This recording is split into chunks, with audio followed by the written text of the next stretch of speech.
souhaite la bienvenue pour les personnes présentes et les personnes qui vont arriver sur ce webinaire sur la présentation de la garantie financière et du Fonds mutuel de solidarité.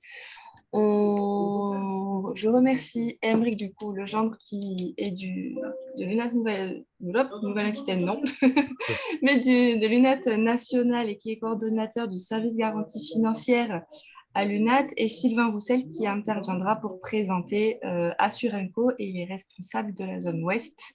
Et ils présenteront chacun leur tour leur présentation.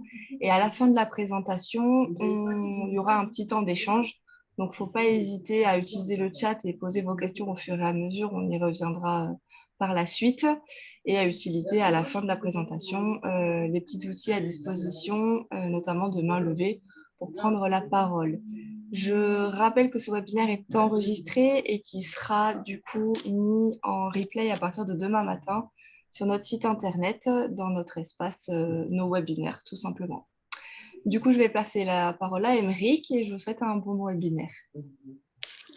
Merci Clara, bonjour à toutes et à tous. Donc, comme Clara le disait, je suis Aymeric Legendre et je travaille à l'UNAT national. Je suis le coordinateur du service FMS UNAT, donc pour la garantie financière. Et donc aujourd'hui, je vais vous faire une présentation, même si je vois que certains d'entre vous ont déjà la garantie financière, mais je vais vous faire une présentation du service, de la garantie financière, de ce qu'elle recouvre, et aussi plus largement de l'immatriculation auprès d'Atout France. Donc, on a préparé une présentation, donc je vais partager mon écran.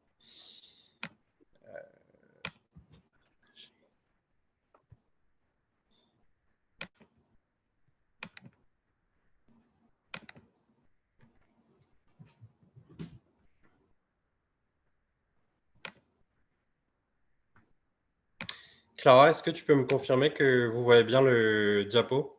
Oui, c'est bon.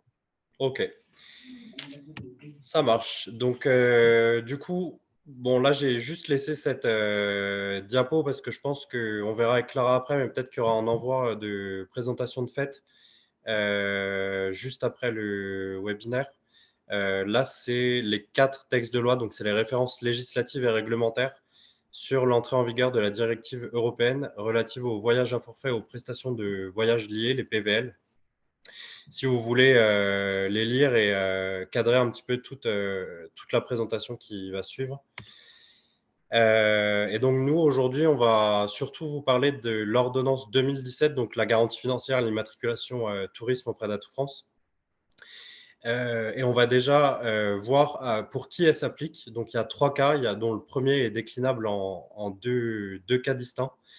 Donc, elle s'applique aux personnes physiques ou morales qui élaborent et vendent ou offrent à la vente, dans le cadre de leur activité commerciale, des forfaits touristiques ou alors des services de voyage qui portent sur le transport, le logement ou la location d'un véhicule ou d'autres services de voyage quand elles ne le produisent pas elles-mêmes. Et elle s'applique aussi aux professionnels qui facilitent aux voyageurs l'achat de PVL, donc la prestation de voyage liée.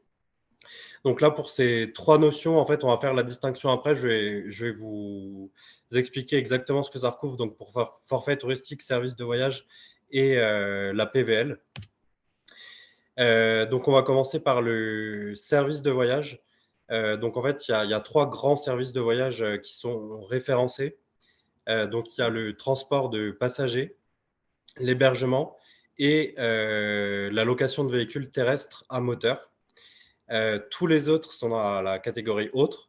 Mais ça, en tout cas, c'est les 3 principaux et on va voir du coup ce que recouvrent les autres services touristiques. Donc là, on vous a mis quelques exemples. Donc souvent, c'est des prestations touristiques qui ont un lien avec la culture, le sport ou alors le bien-être. Donc là, on vous a mis quelques exemples avec la visite d'un musée, l'accès à un concert, à une manifestation sportive. Au niveau des sports d'hiver, il y a aussi les forfaits de remontée mécanique, la location de matériel de ski et donc des soins en spa. Voilà. Après, il n'y a pas de liste exhaustive comme on l'a rappelé. Ça peut aussi être une dégustation de vin. Enfin, ça peut être en fait tout ce qu'il faut retenir par rapport à ces autres services touristiques pour savoir si c'est concerné ou pas par l'immatriculation. C'est que c'est des services de loisirs qui ne rentrent pas dans ces 3 premières catégories, donc transport, hébergement, pardon, et location de véhicules. Et donc souvent au niveau de la déclaration du chiffre d'affaires, donc il y a une confusion qui est faite par les opérateurs du tourisme sur ce qui est compris ou pas dans les services touristiques. Et ce qui revient le plus souvent, c'est les services financiers. Donc il y a surtout les assurances de voyage qui font pas partie de ce qui est à déclarer sous garantie financière. On a mis d'autres exemples qui reviennent pas mal. C'est tout ce qui va être annexe au service principal et qui sera vendu sur place. Donc, si par exemple, vous avez loué une semaine en camping et que le client, une fois sur place, va acheter, par exemple, va aller au restaurant du camping, va demander l'accès à la piscine s'il y a un supplément de coût, au sauna, à la salle de sport, ou alors qu'il va demander le transport de ses bagages d'un point A à un point B. Ça va être considéré comme des produits annexes à la prestation principale qui est l'hébergement. Donc, du coup, ce sera hors contexte de ce qui est proposé. Déjà parce que du coup, c'est un achat qui est fait sur place, donc en direct par le client et non réservé sous forme de forfait packagé. Mais aussi parce que c'est des prestations touristiques qui est produit par le professionnel du tourisme directement, sans faire appel à un tiers, un partenaire, qui pourrait vendre, par exemple, l'accès à la piscine à son établissement qui serait pas le sien. Donc ça, c'était pour les services de voyage. Pour le forfait, on a repris la définition juridique et on a essayé de la découper et de la simplifier en 3 grands blocs. Donc c'est la combinaison d'au moins 2 types différents de services de voyage aux fins du même séjour et voyage. Donc si vous réservez par exemple un séjour en village vacances pour le mois de mars et un autre au mois d'avril, là entre ces 2 séjours, il n'y aura pas de lien directement. Donc du coup, il n'y aura pas de combinaison de services de voyage comme ce n'est pas le même séjour. Et dépassant 24 heures ou incluant une nuitée. Donc, si vous proposez des prestations touristiques à la journée, même si c'est une randonnée, par exemple dans la baie du Mont-Saint-Michel, que vous avez un restaurant le midi et une visite d'une abbaye l'après-midi, c'est pas considéré comme un forfait au sens juridique du terme, dans le sens où il n'y a pas une nuitée et que ça dépasse pas 24 heures. Donc là, si on veut aller un peu plus dans le détail, on a mis aussi tous les autres points abordés dans la définition de ce qu'est un forfait. Il faut que ce soit combiné par un seul professionnel et donc il faut que ça entraîne la conclusion d'un seul contrat de vente. Donc si vous achetez vos billets à la SNCF et votre hôtel Mercure sur le site Mercure, là, il n'y a pas de forfait vu que c'est 2 professionnels distincts qui vous vendent des prestations différentes et sans du coup, c'est le deuxième point, la dénomination de forfait ou package, parce que ça, c'est une obligation légale aussi. Quand vous vendez à des clients des forfaits ou des packages, vous êtes obligé de le mettre dans les contrats de vente. Et le dernier point important, il faut que ce soit proposé, vendu ou facturé à un prix tout compris. Et donc, le deuxième des 3 cas que je vous ai cités en début de présentation, c'est les forfaits incluant un ou plusieurs services touristiques. Donc là, contrairement à ce qu'on vient de voir, ce ne sera pas du tout compris, mais ce sera un ou plusieurs services touristiques seulement. Donc, c'est la combinaison d'un seul service de voyage principal, donc comme on les a vu tout à l'heure, hébergement, transport, location de véhicules, couplé avec un autre service de tourisme. Mais il faut que la valeur de service soit supérieure ou égale à 25% du prix total du forfait. Donc là, pareil, on peut prendre un exemple simple.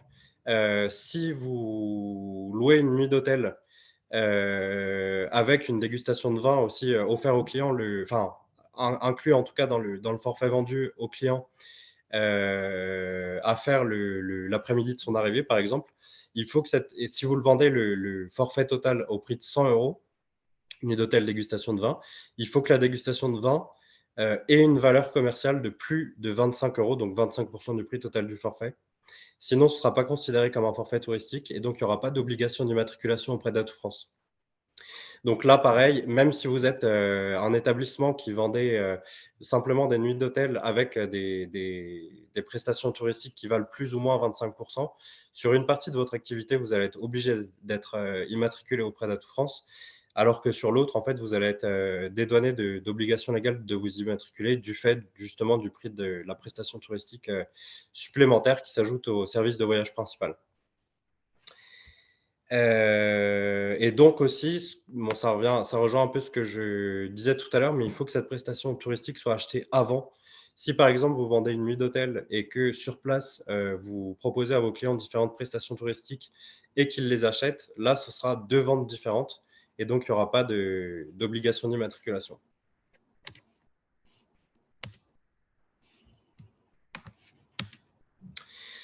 Et donc le dernier point, la dernière définition à aborder, ça je vais le faire très rapidement parce qu'en fait, ça, à ma connaissance, en tout cas, ça concerne personne dans le réseau. C'est la prestation de voyage liée. Donc là, en fait, ça reprend les trois principaux critères du forfait, donc combinaison d'au moins deux types différents de services de voyage au fin du même séjour et dépassant 24 heures. Sauf que la PVL, contrairement au forfait, est simplement facilitée par le professionnel et non organisée. Donc ça, en fait, en exemple concret, ça peut être par exemple quand vous réservez des billets de train à la SNCF, vous recevez un mail de confirmation et dans ce mail de confirmation, on vous propose différentes prestations touristiques, par exemple différents hôtels, mais il y aura déjà une sélection d'hôtels qui aura été faite par la SNCF. Et si vous cliquez sur ces liens d'hôtels qui vous sont proposés et que vous faites une réservation d'hôtel via le mail qui vous a été envoyé par la SNCF, la prestation de voyage liée sera tenue par la SNCF, vu que c'est lui qui vous a mis en contact avec les hôteliers proposés. Et donc, du coup, la garantie financière et donc, du coup, l'immatriculation tourisme devrait être portée par la SNCF. Pareil pour Expedia ou Booking, si vous louez un hébergement simple sur ces deux sites et que dans le mail de confirmation, on vous propose par exemple une location de véhicule à votre arrivée en gare pour rejoindre justement l'hébergement, là, si vous louez, c'est de la prestation de voyage liée. Mais bon, encore une fois, a priori, dans le réseau, il n'y a aucune structure qui est concernée par la PVL, donc on ne va pas s'attarder dessus.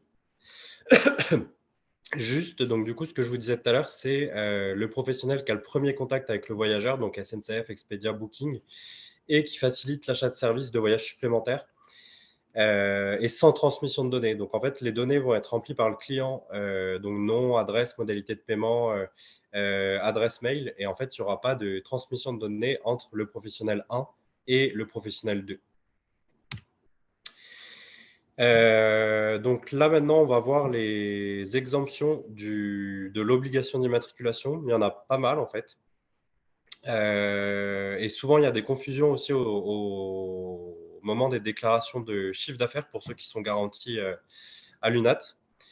Il y a d'abord toutes les personnes qui proposent des forfaits, des services de voyage ou alors des PVL à titre occasionnel dans un but non lucratif et pour un groupe limité de voyageurs uniquement. Donc là, typiquement, il y a deux notions qui sont un peu floues. C'est à titre occasionnel. Donc à titre occasionnel, au vu des textes de loi, c'est 2 ou 3 fois par an maximum. Et pour un groupe limité de voyageurs, on peut partir sur l'idée que groupe limité, ce serait une dizaine de personnes maximum. Et donc là, pareil, si on prend un exemple, ce serait une association de randonnée, par exemple, qui ferait des randonnées uniquement à la journée et qui organise un ou deux séjours par an, une randonnée, par exemple, dans les Alpes de 3-4 jours avec tout ce qui peut être apparenté à un forfait classique, donc la restauration, le transport, l'hébergement. Sauf qu'en fait, comme c'est titre occasionnel, but non lucratif et pour un groupe limité, ils ne sont pas tenus d'être immatriculés. Donc en fait, toutes les associations qui organisent moins de 3 séjours à l'année, ce n'est pas obligatoire. Il y a aussi les professionnels qui vendent un seul service de voyage qu'ils produisent eux-mêmes. Donc là, l'exemple classique de l'hôtelier qui vend des nuits dans son établissement sans aucune prestation touristique. Là, c'est un service de voyage, donc il n'y a pas d'addition de services de voyage qui sont vendus sous forme de forfait. Donc pareil, pas d'obligation d'immatriculation. Et il y a aussi les associations qui organisent des ACM, donc les accueils collectifs de mineurs en France, toujours dans un but non lucratif et qui détiennent un agrément de l'État. Ouais, il y en a trois. Il y a l'agrément GEP, donc c'est Jeunesse et Éducation Populaire. Il y a l'agrément Sport et l'agrément Association complémentaire de l'enseignement public. En fait, si votre structure détient l'un de ces agréments, tout ce qui va être chiffre d'affaires sur les séjours mineurs en France va être dédouané en fait de l'obligation d'immatriculation. Donc, nous, on a des structures qui proposent des séjours mineurs en France et qui ont quand même la garantie financière FMS. Mais en fait, c'est parce qu'ils ont une partie de séjours mineurs à l'étranger. Et donc, du coup, nous, en tant que garant financier, on va vraiment les garantir uniquement sur leur activité mineure à l'étranger. Toute la partie France n'est pas concernée, vu que c'est déjà couvert par les 3 agréments qu'il y a dans le diapo. Donc, il y a aussi les organisateurs d'ACM sans hébergement. Donc là, c'est de l'accueil à la journée. Donc là, c'est tout ce qui va être centre aéré, par exemple, qui ne sont pas non plus concernés par la garantie financière. Et ça rejoint ce que je disais tout à l'heure, dans le sens où, comme c'est de l'accueil à la journée, il n'y a pas le prérequis des 24 heures ou de la nuitée obligatoire pour être soumis à immatriculation tourisme. Il y a aussi, là pareil, il n'y en a pas beaucoup dans le réseau, mais les personnes qui n'effectuent que la vente de bons ou de coffrets, donc là typiquement ça va être les Wonderbox par exemple qu'on vend. Là du coup il n'y a pas non plus d'obligation. Les personnes qui délivrent des titres de transport terrestre seuls pour le compte de transporteurs de voyageurs. Les transporteurs aériens ferroviaires, donc là ça peut être n'importe quelle compagnie aérienne, SNCF qui vend pour sa billetterie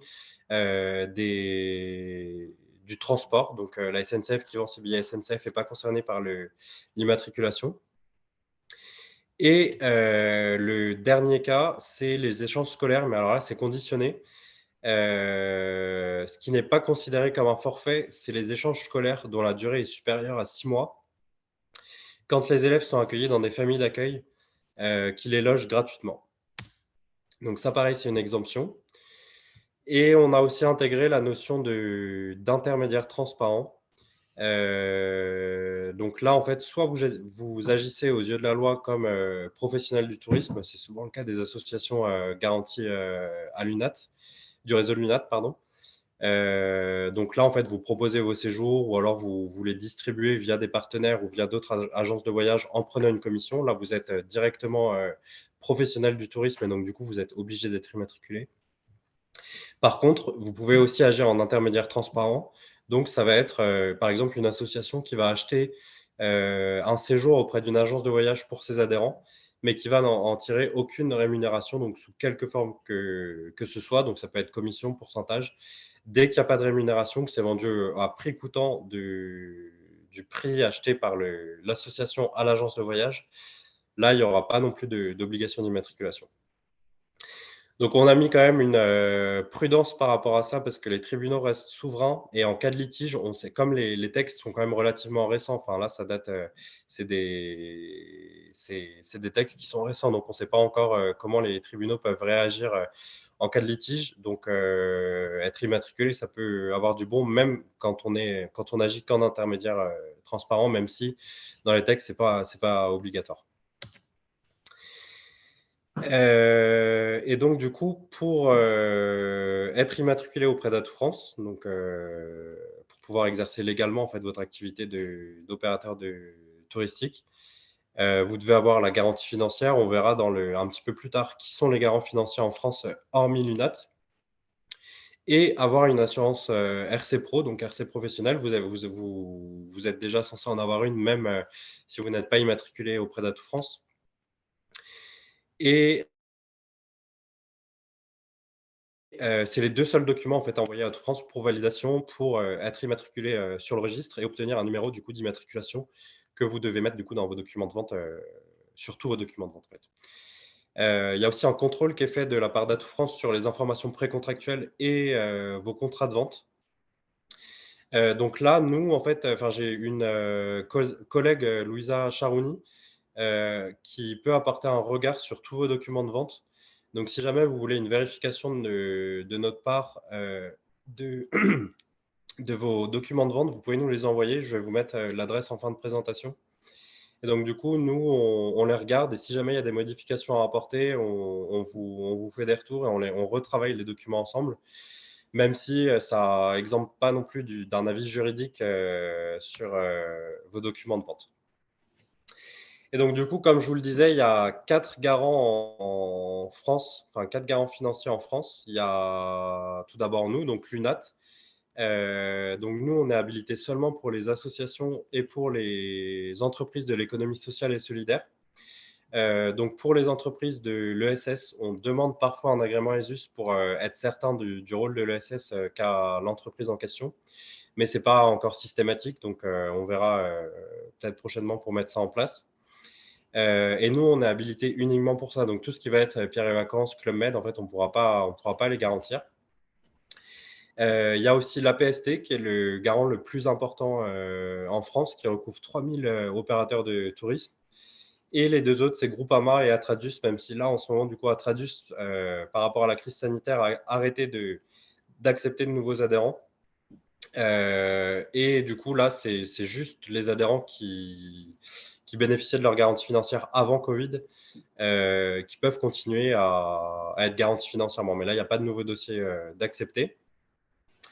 Et donc, la garantie financière, son rôle, parce que souvent on l'a, mais en fait, c'est une obligation légale, mais on intervient peu. C'est uniquement en cas de défaillance constatée de l'opérateur. Et donc, ça permet le remboursement de l'intégralité des avances versées par les clients. Alors, il y a soit les avances, il y a aussi le solde parfois, et éventuellement leur rapatriement d'urgence. Alors, quand la structure va bien et qu'il n'y a pas de problème particulier, que les clients ont besoin pour une raison X ou Y d'être rapatriés d'urgence, c'est à la structure directement de rapatrier leurs clients. Donc là, pareil, dans vos contrats de vente, vous devez faire figurer l'obligation de rapatriement de vos clients. Mais en cas de défaillance constatée de l'opérateur, si jamais vous ne pouvez vraiment plus les faire revenir par souci financier ou par cessation de paiement, liquidation judiciaire, là, c'est à nous de s'en occuper, mais on y reviendra un petit peu plus tard. Et donc, toute personne, tout opérateur touristique doit posséder une garantie financière, mais délivrée par un seul garant. Donc, si vous avez 1 million de chiffre d'affaires, que pour nous, ça pose problème par rapport à votre situation financière, vous ne pouvez pas demander, par exemple, de garantir 500 000 euros chez Atradius et 500 000 euros à Lunat. Il faut que l'intégralité du chiffre d'affaires soit garantie par le même garant financier. Donc, là, j'ai schématisé en gros tout ce que je viens de dire. Donc, c'est le voyageur qui paye un acompte ou la totalité de son voyage au vendeur de séjour, donc vous. Et vous, donc le vendeur de séjour qui se retrouve en situation où vous ne pouvez plus assurer en fait les prestations payées par le voyageur. Et donc, du coup, dans ce cas-là uniquement, nous, on intervient. On essaie, si on y arrive, de proposer au voyageur une prestation de voyage équivalente ou alors d'assurer le rapatriement du voyageur. On prend en charge les frais de séjour supplémentaires. Et dans le dernier recours, si jamais les deux premières options n'ont pas abouti, on rembourse le voyageur dans la totalité, donc à compte ou solde complet du séjour. Et donc, la garantie financière, c'est de la protection de clients. Donc, ça intervient, c'est pas de la protection de fournisseurs. En fait, on n'intervient pas sur le remboursement des fournisseurs. Donc, si vous, en tant qu'association, vous achetez, je sais pas, 10 séjours à venir pour 40 personnes et que, en fait, vous vous retrouvez en situation de liquidation judiciaire, que vous ne pouvez plus assurer ces séjours, mais qu'ils ont lieu le mois prochain et qu'il n'y a que des acomptes qui ont été versés aux fournisseurs, nous, on n'intervient pas pour le remboursement des fournisseurs. C'est vraiment uniquement pour les clients. Et uniquement, comme je le disais, en cas de dépôt de bilan du vendeur pour le remboursement des sommes versées par les clients. Et donc, le fonctionnement du fonds mutuel de solidarité, là, on a remis la définition. Donc, le fonds, ça, pas de problème. Mutuel, c'est parce que tous les bénéficiaires cotisent chaque année pour alimenter un seul et même fonds. Donc, ça, c'est ce que vous recevez chaque année lors de vos renouvellements pour ceux qui bénéficient déjà de la garantie financière, c'est la cotisation annuelle FMS et solidaire parce que les bénéficiaires sont solidaires entre eux. Et en cas de défaillance d'un opérateur qui bénéficie de la garantie, financière FMS UNAT, les sommes remboursées par le FMS sont prélevées sur le fonds de commun à tous. Et donc, il y a une obligation de remboursement de la part de l'opérateur touristique défectueux dans un délai maximal de 2 ans après le sinistre. Bon, on a quand même mis là si elle est en capacité de le faire, parce que généralement, quand on intervient, c'est que déjà la structure est en mauvaise posture et donc souvent, la structure coule. Donc, du coup, il n'y a pas de remboursement possible. Mais c'est s'il y a un redressement et une issue positive aux problèmes rencontrés par la structure que là, on demande un remboursement sous 2 ans. Donc là, j'ai schématisé un petit peu le parcours de vos dossiers de demande d'adhésion et de demande de renouvellement au FMS. Donc pour ceux qui ne sont pas encore adhérents au FMS, il y a un outil sur notre site internet qui est le simulateur FMS qui vous permet de connaître exactement en fait combien ça va vous coûter. Et le prérequis principal, c'est d'être adhérent à l'UNAT, donc que ce soit au national ou à l'UNAT de votre région, dans lequel en tout cas vous exercez votre activité. Une fois que vous êtes adhérent à l'UNAT de votre région, moi je vous ouvre un espace d'adhésion au FMS et vous pouvez, ou de renouvellement d'ailleurs chaque année, que vous remplissez. Il y a des analyses qui sont réalisées. Nous, on est 4 au service de garantie financière. Il y a 2 analyses qui sont réalisées sur chacun de votre dossier. Il y a l'analyse sur l'activité et l'analyse financière. Et on le présente devant un comité de gestion qui a lieu à peu près tous les ans. Donc, on va voir la slide suivante, comment est composé le comité de gestion.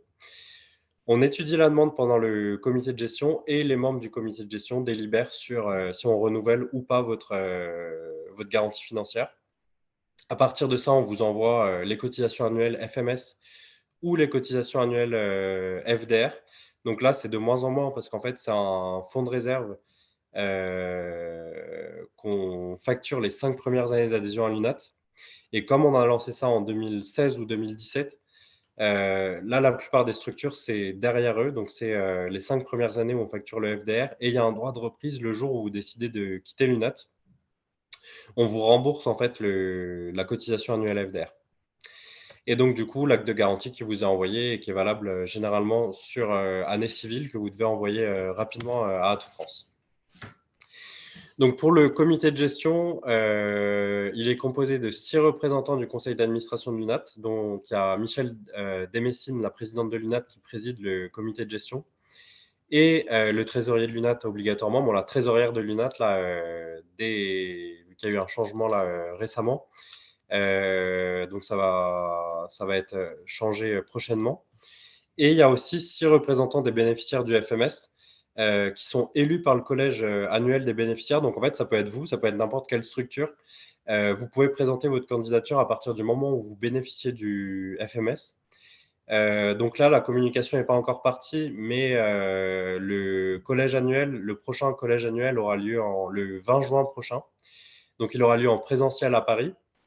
Donc, si vous voulez, en tant que responsable d'une structure ou responsable de suivi du dossier FMS, faire partie du comité de gestion, vous pouvez. Et le rôle, bon, je l'ai un peu dit avant, mais c'est l'étude des dossiers, donc des analyses qu'on envoie, nous, en tant qu'équipe du FMS. Et il délibère sur tous les dossiers en fait, qu'on présente, donc de renouvellement ou d'adhésion. Et donc, nous, on délivre les garanties financières par année civile quand il n'y a pas de problème. Après, si jamais on juge qu'il y a un risque, on peut vous garantir jusqu'au 31 mars avec révision au mois de mars ou jusqu'au 30 juin. En fait, ça se fait par tranche de 3 mois si jamais on considère qu'il y a un risque par rapport à votre structure. Et donc, du coup, nous, notre période de renouvellement, c'est de septembre à décembre chaque année pour l'année N+1. Donc là, c'était septembre-décembre 2022 pour 2023. Et là, on étudie tous les dossiers chaque année. Et donc, du coup, bon, là, c'est plus trop mon domaine, mais je vais juste revenir sur l'attestation d'assurance RC Pro. Donc, pour faire la distinction quand même avec la garantie financière, parce qu'il y a souvent des plaintes de clients en fait, qui viennent vers nous, alors qu'en fait, nous, on n'est pas forcément concernés par le problème. Donc là, la RC Pro, elle couvre les conséquences pécuniaires de la responsabilité civile professionnelle encourue par l'opérateur de voyage, qui est donc responsable de plein droit de la bonne exécution des prestations vendues. Donc là, j'ai recensé les principaux qui sont notamment la Maïf, la Massif, GAN, Alliance, sur les principaux dossiers. Il y en a plein d'autres, mais en tout cas, ça concerne 2 ou 3 structures à chaque fois, donc on ne les a pas tous mis. Voilà. Et donc, pour terminer, je vous ai remis mon adresse, donc vous l'avez déjà sûrement, mais c'est fms@unat.asso.fr. Si on a le temps pour des questions, si vous en avez en fin de présentation. Mais sinon, si on n'a pas le temps, vous pouvez m'écrire directement à cette adresse mail. Et comme je vous le disais tout à l'heure, si vous voulez contrôler vos conditions de vente, vos conditions générales de vente, vous pouvez envoyer un mail à ma collègue Louisa Charouni. Et donc, l'adresse, c'est l.charouni@unat.asso.fr.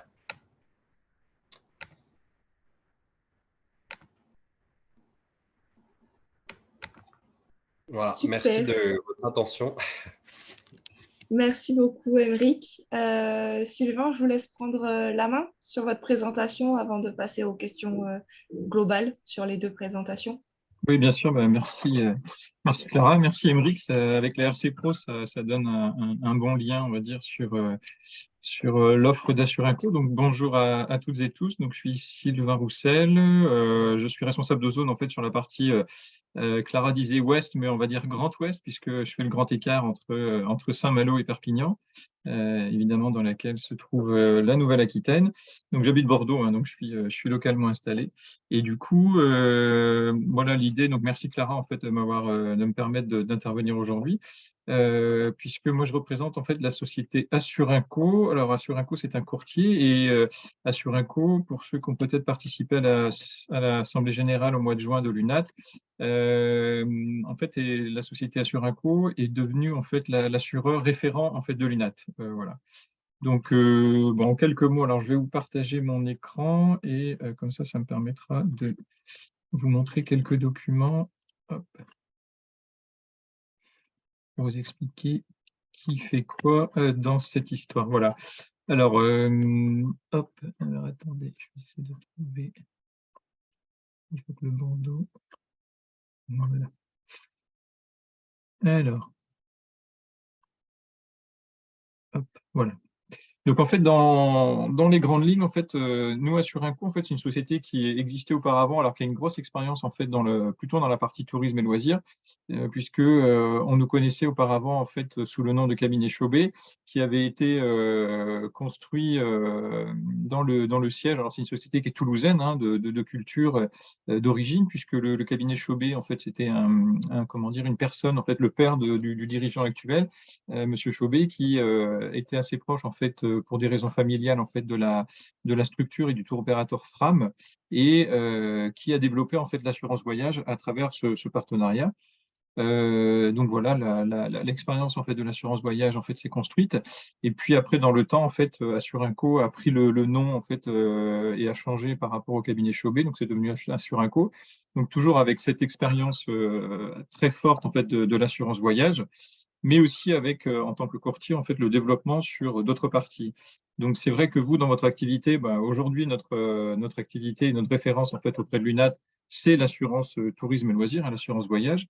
Mais on a, en fait, un champ d'action dans lequel on peut aussi intervenir par rapport à vos besoins, puisque Émeric parlait tout à l'heure, en fait, de responsabilité civile professionnelle. On a une structure, en fait, chez Assurinco, qui peut étudier, en fait, votre responsabilité civile actuelle et vous dire, en fait, comme un audit, hein, qu'on va vous proposer à travers en fait différents supports. Alors sur la partie Assurinco traditionnelle entre guillemets, on va avoir l'immobilier, la construction, la promotion, mais on intervient aussi pour les sociétés avec lesquelles on est déjà en partenariat pour en fait travailler sur de la mutuelle, de la prévoyance, de la RC Pro. Voilà, ça c'est un champ d'action dans lequel on peut évidemment en fait travailler avec vous. Et si vous avez des besoins en fait en ce sens, on étudiera en fait et on vous fera faire un audit pour voir si vous êtes en fait aujourd'hui bien placé, bien assuré et dans les bonnes conditions, au bon prix. Voilà. Alors moi, ma partie, c'est plus la partie en fait tourisme et loisirs. Nous, notre champ d'action, en fait, c'est d'assurer, alors non pas une organisation, hein, puisque nous, en fait, notre champ, c'est d'assurer un voyageur, quel que soit en fait son voyage. Aujourd'hui, c'est vrai qu'on a beaucoup de ventes de loisirs en fait qui se font, d'assurance qui se font et de loisirs qui se font en France. Mais on travaille, alors nous, dans nos comment dire, dans nos référents, dans les sociétés référentes, on va travailler avec, alors dans la partie qui vous concerne dans le milieu associatif, on est notamment en fait le courtier référent de l'UCPA. On va être aujourd'hui référencer aussi la 2F Open, hein, pour l'éducation.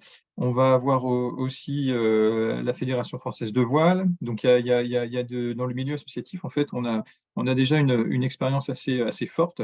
Et après, dans le milieu du tour operating, on va dire plutôt traditionnel, On va travailler avec le groupe TUI, on va travailler avec Voyageurs du Monde.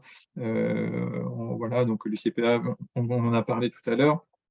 Donc voilà, il y a plusieurs déjà grands noms du voyage et du tourisme qui nous font confiance dans cette activité en fait d'assurance voyage.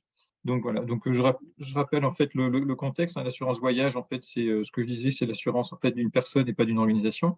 Donc on porte le risque avec un assureur. Donc aujourd'hui, en fait, on a la Maïf qui nous suit sur le milieu associatif à travers l'UNAT pour couvrir le risque en fait que vos adhérents, vos voyageurs en fait ne puissent pas partir. Donc ça, c'est ce qu'on appelle l'annulation et demande en fait à être assistés dans le cadre de leur voyage. Donc là, en fait, on a l'assistance. Donc c'est vrai que le groupe Maïf, à travers Altima, porte le risque aujourd'hui sur cette idée de protéger en fait vos adhérents et vos voyageurs. Et donc du coup, ce qui a été créé, donc voilà. Donc il y a plusieurs produits. Alors je vais rentrer un peu plus en détail après par la suite pour vous montrer en fait sur quel champ vous pouvez en fait proposer en fait une assurance à vos adhérents. Alors, qui fait quoi dans l'histoire? Nous, on est plutôt sur la partie en fait indemnisation et la partie en fait annulation, donc c'est-à-dire tout ce qui se passe avant le voyage. Donc, on a une délégation de pouvoir pour pouvoir en fait intervenir et administrer, et gérer en fait ce qu'on appelle les dossiers sinistres quand vous déclarez en fait vos dossiers. Et ensuite, après, tout ce qui concerne en fait l'assistance est directement en fait géré par l'assureur. Donc là, en fait, le groupe Maïf. Alors, pour l'organisation, mais comme vous êtes en Nouvelle-Aquitaine, vous, ça vous concerne moins, puisque c'est moi qui vais être votre seul interlocuteur. Bon, voilà la photographie en fait, des personnes qui travaillent en responsable de zone sur la partie France. Donc, peut-être que vous avez, pour ceux qui ont participé à l'Assemblée générale, croisé Benjamin, qui est le directeur commercial. Puis après, c'est d'organiser en fait, le découpage en France avec les différentes personnes que vous voyez. Donc voilà, moi je suis ici, Sylvain Roussel, vous avez mon portable. De toute façon, je laisserai le support à Clara et vous avez mon contact et mon email. Si vous avez besoin en fait de faire un devis pour l'offre assurance au sens large, on en parlait tout à l'heure, vous avez ici en fait le contact. Donc voilà, et puis après les différents. Alors la structure d'Assurinco, donc comme je vous parlais, donc les équipes commerciales donc en back office, front office. Moi je suis plutôt sur la partie front office, plutôt sur le terrain avec la partie back office. Et puis vous avez aussi en fait tout un pôle informatique qui est assez important aussi chez Assurinco. Donc on développe notre propre système avec, vous verrez en fait à l'usage un masque et un système extranet qui est mis en place. Et après, vous avez en fait aussi, on a une délégation de pouvoir aussi pour pouvoir instruire et gérer les dossiers d'indemnisation. Voilà, ça c'est les grands pôles, on va dire, de notre activité. Et ensuite, dans l'offre en fait de l'UNAT, on a en fait structuré l'offre en fait pour les voyageurs de 5 façons, puisque en fonction en fait du besoin, on peut avoir en fait besoin d'être couvert en fait en assurance. Donc, c'est ce que l'on voit en fait dans le tableau, selon en fait le cas de figure, puisque vous n'avez pas tous en fait dans vos activités propres des besoins. En fait, tout dépend si vous gérez en fait de l'aérien dans votre package ou pas. Et c'est vrai qu'en fonction, le besoin n'est pas le même. Donc là, vous avez en fait devant vos yeux l'articulation de ce qui a été créé en fait avec la Maïf et proposé à l'UNAT. Donc c'est un choix qui est assez large, un choix qui est très très large, pardon, par rapport en fait à l'offre qui est faite, puisque vous avez le choix en fait et les personnes auront le choix de s'assurer en fait tout ce qu'on appelle avant départ. Donc là c'est uniquement l'annulation. Donc c'est la partie où on retrouve à 80-90% en fait de l'annulation en cas de motif médical. Dans lequel on retrouve aussi, par exemple, l'épidémie-pandémie qu'on a bien traité pendant ces 2 dernières années avec le Covid. Donc là, vous avez la première colonne, c'est uniquement l'annulation. Par contre, vous n'avez pas d'assistance, c'est-à-dire que si pendant le séjour de la personne, il arrive quelque chose, à ce moment-là, il peut avoir, en fait, alors souvent c'est parce qu'ils ont une couverture sur leur assurance, en fait, autre comme les cartes bleues ou les assurances habitation, responsabilité civile, par exemple. Donc, du coup, on laisse le choix en fait de choisir une formule qui sera uniquement en fait sur la prise de risque en fait et porter le risque avant le départ. Donc, le cas classique, on en parlait, c'est l'annulation pour motif médical, mais il n'y a pas que cela, évidemment. Ensuite, le départ, retour manqué et le retard d'avion, ce sont des indemnités qui sont prévues dans un cas. Voilà, on parle de retard d'avion, mais départ ou retour manqué, c'est si jamais vous avez un phénomène aléatoire le jour de votre départ qui vous empêche en fait d'arriver en fait à destination ou d'aller prendre un avion ou un transport. On a en fait une prévision de pouvoir en fait malgré tout au choix en fait du voyageur dans les 24 heures en fait de pouvoir débloquer une indemnité pour pouvoir acheter en fait un billet de transport et atteindre la destination malgré le phénomène aléatoire qu'il a pu rencontrer le jour de son départ. On parle de phénomènes aléatoires comme une panne du véhicule dans le cadre du transport entre le domicile et l'aéroport ou la gare. On parle d'un phénomène aléatoire si vous habitez dans une résidence et que vous avez un ascenseur qui tombe en panne. On parle d'un phénomène aléatoire quand on a un poids lourd qui se couche sur l'autoroute et qui vous empêche d'accéder à l'aéroport. Voilà, c'est ce type d'événement qui va vous permettre en fait de débloquer une indemnité pour pouvoir en fait prolonger le voyage, évidemment dans les possibilités du voyageur et dans les 24 heures qui suivent comment dire, les horaires prévus normalement. Voilà.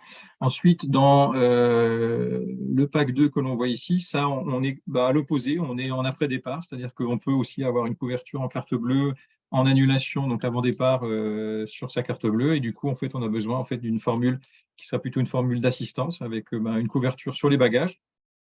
Donc là, vous avez en fait différents tempos et différentes catégories qui rentrent en compte et qui sont prises en compte en fait dans ce cas de figure pour la gestion des bagages. L'interruption de séjour et d'activité, là on est dans un cas de figure où on est purement en assistance, c'est-à-dire qu'on est pendant le voyage et puis voilà, il arrive qu'on doit en fait interrompre son séjour. On va appeler l'assureur. Alors là pour le coup, c'est plus Assurinco qui va intervenir, comme je vous disais tout à l'heure, c'est l'assureur. Et l'assureur, en fait, va, selon son analyse, décréter que vous devez être rapatrié. Et dans ce cas-là, en fait, il y a une garantie qui intervient et qui vous permet, en fait, par rapport aux prestations terrestres non utilisées, de bénéficier en fait, d'une indemnité par rapport en fait, à ces nuitées non consommées. Mais c'est seulement en cas de rapatriement. Et du coup, là, c'est pour l'interruption de séjour. Et l'interruption d'activité, si vous aviez un cours de plongée ou une activité qui était prévue et sur le lieu de séjour, vous avez une incapacité pour raison maladie, pour raison médicale, de pouvoir la pratiquer, on va aussi prendre en charge en fait le coût. On va vous rembourser en fait l'activité que vous deviez en fait prévoir. Et puis l'assistance rapatriement, après, ça reste assez classique, on va dire, dans un contrat d'assurance. C'est évidemment la prise en charge du rapatriement et de l'assistance en fait, à destination, avec notamment les frais médicaux, le coût du retour en France ou à votre domicile si vous êtes déjà en France. Voilà. Donc il y a tout un cadre en fait, qui est prévu. Donc là, c'est un choix qui est proposé, c'est-à-dire que vous avez soit la partie annulation, qui est la partie avant le voyage, soit la partie assistance, qui est pendant le voyage. Et ensuite, les trois formules qui vont suivre, comme vous le voyez, en fait, combinent les deux. Donc là, c'est ce qu'on appelle de l'optionnel, où vous avez en fait de l'annulation et de l'assistance, qui va se jouer après sur la responsabilité civile et défense des droits. Donc ça, c'est la partie responsabilité à destination dans le PAC 3 et PAC 4 que vous n'avez pas, mais qui serait déjà inclus en fait dans un contrat de carte bleue ou contrat d'habitation. Donc du coup, voilà en fait comment s'articule aujourd'hui l'offre qui a été faite au sein de l'UNAT, donc sur laquelle vous pouvez vous appuyer pour vos voyageurs, pour vos adhérents. Voilà. Alors après, en termes de tarifs, alors il y a différentes formules, donc ça je ne vais pas rentrer dans le détail parce que c'est un petit peu non pas technique, mais c'est un peu le choix de chacun. Donc là, en fait, on ne se connaît pas et à ce moment-là, on peut reprendre contact après la visio pour en parler. On a fait un montage de tarification qui vous laisse le choix, puisque en fait, selon la philosophie en fait de votre entreprise et de votre organisation, vous avez le choix en fait de proposer l'assurance, mais de ne rien facturer aux clients, sauf le tarif que nous on propose. Et après, en fait, vous avez la possibilité, selon deux autres formules, de pouvoir en générer, on va dire, une commission sur la vente de l'assurance. Donc, il y a deux formules qui ont été montées. Là, on voit la formule la plus généreuse, puisque c'est 35% de commission par rapport à ce qu'on appelle à la prime nette de facturée, entre guillemets, par Assurinco pour la prestation. Vous avez en fait 35% qui vous reviennent en tant que rémunération, marge, après on appelle ça comme on veut. Donc voilà, vous avez trois possibilités aujourd'hui en fait dans cette tarification de choisir si vous voulez en fait générer un revenu sur l'assurance si vous voulez générer 20% ou 35%. Et là, on voit en fait que c'est la partie la plus importante en termes de revenus. Et selon après le choix que vous feriez avec vos adhérents, vos voyageurs, vous avez selon les packs, selon la zone géographique dans laquelle vous vous trouvez, en fait, c'est un tarif par tranche. Donc, on a un tarif absolu qui est généré de 0 en fait, à 15 000 euros. Et si la personne, en fait, le budget nécessite par personne en fait, d'aller au-delà de 15 000 euros, là, on rentre en fait, dans un pourcentage, une valeur relative. Et après, le petit astuce, puisque en fait, ce qu'on considère, nous, des individuels, c'est-à-dire jusqu'à 9 personnes, de 4 en fait, à 9 personnes, c'est ce qu'on appelle aujourd'hui, puisqu'on retrouve de plus en plus en fait, cette population de voyageurs, ce qu'on appelle, nous, vulgairement des populations pardon, tribus. Donc, jusqu'à de 4 à 9 personnes, en fait, ça génère automatiquement en fait, une remise de 20%. Voilà. Bon, de toute façon, on aura l'occasion de rentrer dans le détail après, selon vos besoins. Voilà, donc n'hésitez pas en tout cas à revenir vers moi. Voilà les contacts, moi je vous en parlais après d'Assurinco, hein. Donc la partie annulation que l'on gère avec la relation client qui est en fait toutes les questions que vous pourriez vous poser sur la souscription, les garanties. Alors on a quelque chose d'assez barbare qu'on appelle le livret avec le TMG, le tableau de montant des garanties, qui indique en fait tous les éléments en fait ligne par ligne de toutes les garanties qu'on prend votre offre en fait dans les différents packs que vous pourriez choisir.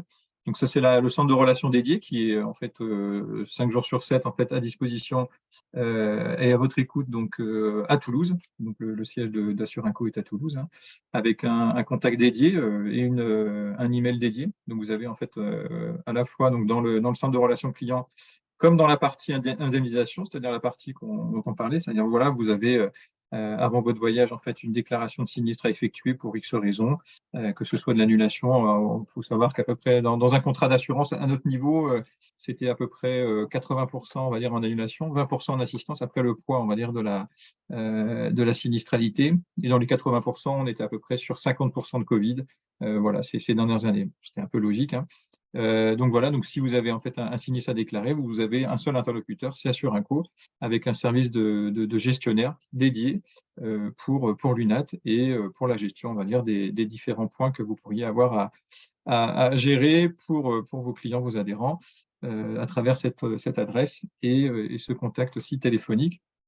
Et ensuite, après, ben, évidemment, sur la partie Maïf, plateau d'assistance pour toutes les personnes qui auraient besoin, en fait, à destination d'appeler pour X raisons. Après, en assistance, on a un champ assez large d'intervention, hein.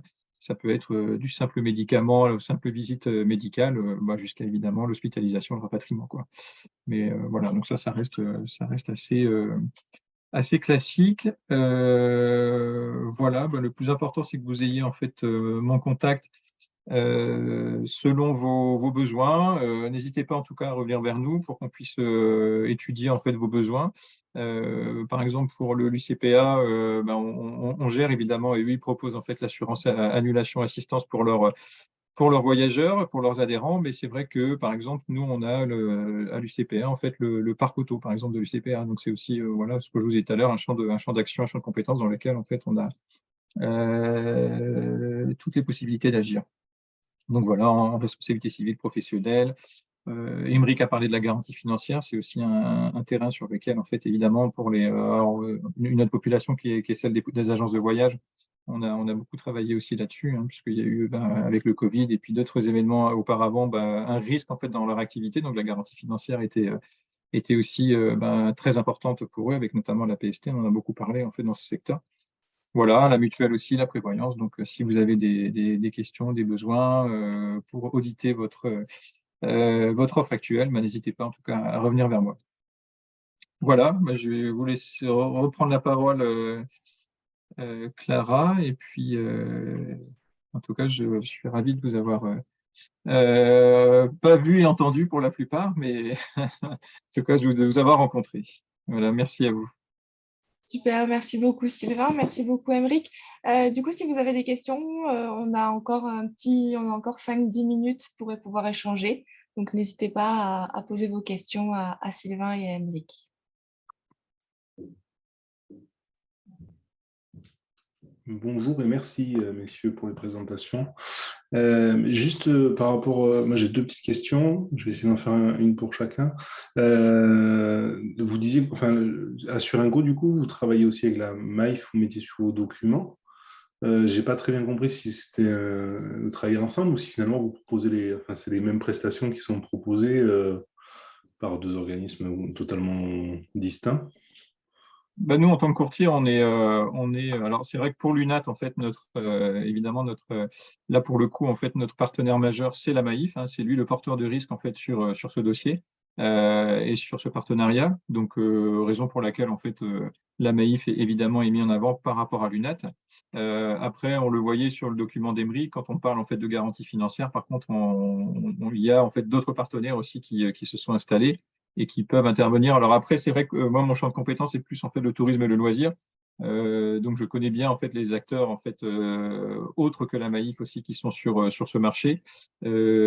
Après, sur celui de la garantie financière ou la responsabilité civile professionnelle, c'est une autre de mes collègues. En fait, moi, j'ai on va dire des relais en interne parce que chacun est spécialiste dans son domaine. Sur la mutuelle et la prévoyance, je vais avoir quelqu'un d'autre. Et c'est vrai que moi, je vois, entre guillemets, par rapport à celui du tourisme et du loisir, parfois voir apparaître en fait des noms en assurance que je connaissais moins, mais en tout cas, la Maïf, sur l'UNAT en assurance voyage, c'est le partenaire référent avec Altima. Après, sur d'autres sujets comme la responsabilité civile professionnelle, après, on peut avoir évidemment, nous, d'autres référents, quoi. Très bien. Et juste une question par rapport à Emeric, sur les documents, vous disiez que vous pouviez refaire une lecture sur les documents contractuels ou autres, parce il faut faire apparaître des choses très particulières à partir du moment où il y a la garantie, l'agrément tourisme, opérateur tourisme, sur la vente de forfait, justement, ou... Alors non, c'est pas des obligations particulières par rapport à la garantie financière. Simplement, par rapport à la garantie financière, faut afficher les coordonnées de votre garant financier. Ça, c'est une obligation légale, comme avec votre assureur RC Pro. Ça doit obligatoirement figurer dans vos documents de vente. Mm. Nous, ce qu'on propose, c'est un regard plus global en fait sur toutes les informations précontractuelles obligatoires. On ne regarde pas juste ce qui concerne la garantie financière. Et on le fait plus pour soutenir les petites assos parce que à l'UNAT, il y a de très très grandes associations, il y a l'UCPA, voilà. Et il y a des plus petites assos qui n'ont pas de service juridique et qui parfois ont des conditions générales de vente qui ne sont pas toujours aux normes. Et donc, du coup, nous, on propose de les regarder et de rendre un document conforme, même si ce n'est pas un avis juridique. Donc, mais bon, ça peut aider. On a le process, on sait ce qu'il faut absolument mentionner. Donc, voilà, c'est ça qu'on propose. Ok. C'est sur les conditions générales globales, du coup, hein, de vente. Ouais, okay. Information précontractuelle, CGV, ouais. Ok.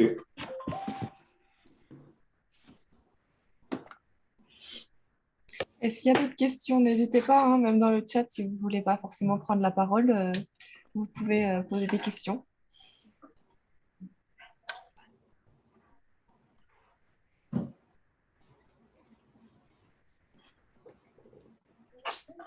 Après, on vous remettra dans le replay. Donc, du coup, comme je l'ai dit en introduction, le replay sera disponible à partir de demain sur notre site internet, hein, sur notre page Les webinaires. Il y aura également un accès à la présentation faite par Sylvain et par Emeric. Je remettrai le diaporama en format PDF. Et du coup, s'il n'y a plus de questions, on va pouvoir clôturer ici. Donc, je vous remercie de votre participation. À noter qu'à partir de la semaine prochaine, on va communiquer sur un prochain webinaire fin avril, le 25 avril à 14 h, sur la présentation du fonds Nouvelle-Aquitaine Croissance Tourisme, qui est un fonds qui a été créé par la région Nouvelle-Aquitaine et la Banque des Territoires, qui peut vous aider sur des potentiels dossiers de subvention pour de la rénovation, en plus des dossiers portés par la région que vous pouvez demander. Donc voilà, à partir de la semaine prochaine, vous aurez le formulaire d'inscription dans nos newsletters et vous en entendrez reparler sur notre prochaine Assemblée Générale également. Du coup, je vous remercie Sylvain, Aymeric, pour votre Merci Clara. participation. Et puis pour les autres, je vous souhaite une bonne fin de journée. Merci, Merci, messieurs. au revoir à tous. Merci. Au revoir. Au revoir.